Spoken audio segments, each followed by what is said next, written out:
So you heard Jess talking about stimulus, yet the market continues to meander higher. Isn't it time for the market to stop pricing in no stimulus before the election? Hi, guys. Good morning. Thank you very much for having me back on. Yeah, I mean, I think that the market, this is a great drama for all of us to pay attention to, right? And then we're sort of, it's good one day, bad the next day. But from a market standpoint, the market fully expects that there will be stimulus by the end of the year and that stimulus will be at least $1.5 trillion. Now, whether it comes before November 3rd or in the first week of December or something like that really isn't that important to the market as long as it does show up before year end. And the market is still confident about that so far.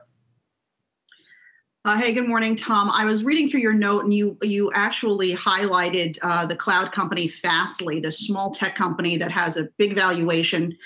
Stock got hammered yesterday, down about 27%. I see it's off, let me see, about 3.5% here in the early going. And they came out with guidance. They actually cut their guidance. Is Wall Street punishing this stock rightly so? And do you think that investors should interpret this as a warning for the greater cloud sector?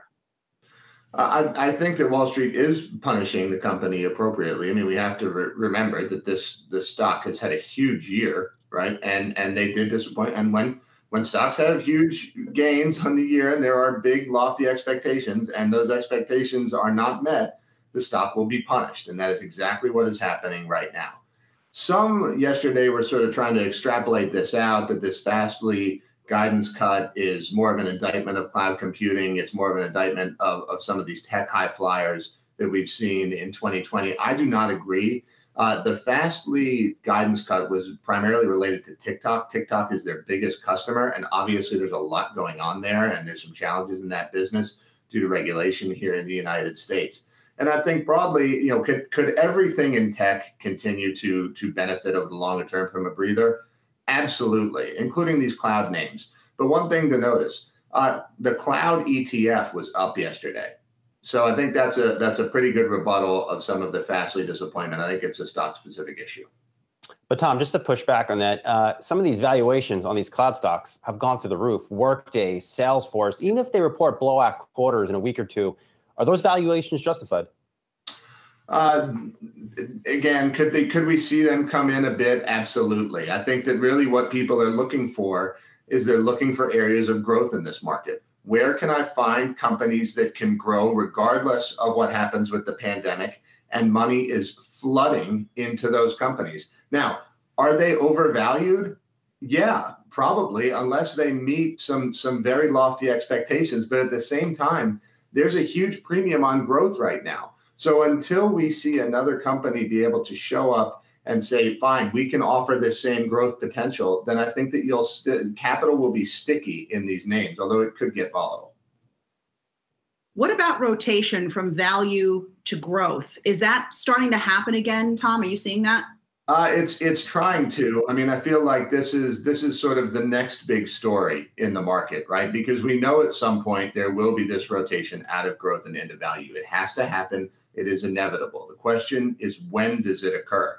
We have maintained that in order for it to occur, it can't just be that value is so cheap and that value sectors are so cheap, for lack of a better word, that we're just going to rotate into it. We need a catalyst that spurs real economic growth.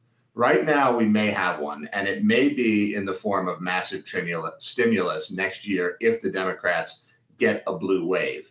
But personally, I think it's a bit aggressive to price that in at this point. The Republicans could still hold the Senate. That's a 50-50 toss-up it's looking right now. And if that's the case, then we'll get the one stimulus package, the 1.5 trillion that'll come before year end. That's probably it. So watch this value rotation closely, but I think it's still a little bit early. Tom, we continue to throw around stimulus. It's the ultimate buzzword right now on the street, and I get it. But is it truly a magic elixir? So let's say we do get stimulus and the government sends out $1,200 checks to a household that household does not have a job, nor do they have prospects to get a job anytime soon. Are you concerned that we might start to see negative GDP in the fourth quarter and then to start 2021? Yes, Absolutely. I wholeheartedly agree with you, Brian. I think that we've become sort of fixated on this 1.5 trillion number, 1.8 trillion, 2.2 trillion. I mean, numbers are so big now, just throw them around. But we have an employment problem in this country. I mean, I put a chart up yesterday during a presentation that shows weekly jobless claims. We are still so far above the worst levels of the Great Recession. It's kind of scary. And people are, I think that people are sort of forgetting that we have a big economic hole we have to dig out of.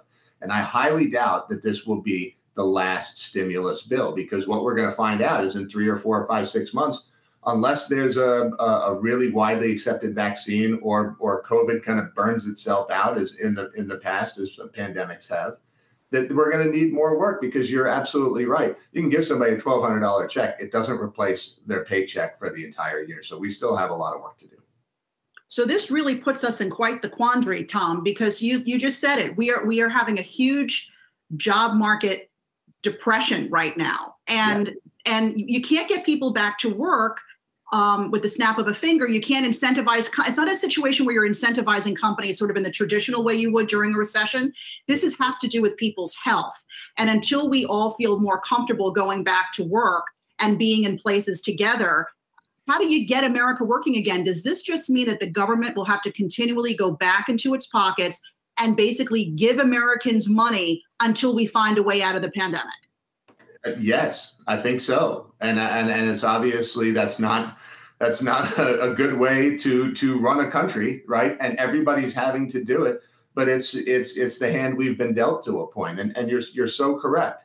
I mean, we can have all the stimulus in the world, but until more people want to get on airplanes so that the daily TSA throughput of people going through security checks isn't 60% less than it was last year. Until people want to go fill restaurants to capacity, until they want to start renting cars again and travel for business, the government will have to support people in those industries, whether it wants to or not. Otherwise, we're going to have a double dip recession and a bad one at that, because the absolute numbers are still, frankly, scary. Again, much, much, much worse than what we saw in the Great Recession and the financial crisis. Still.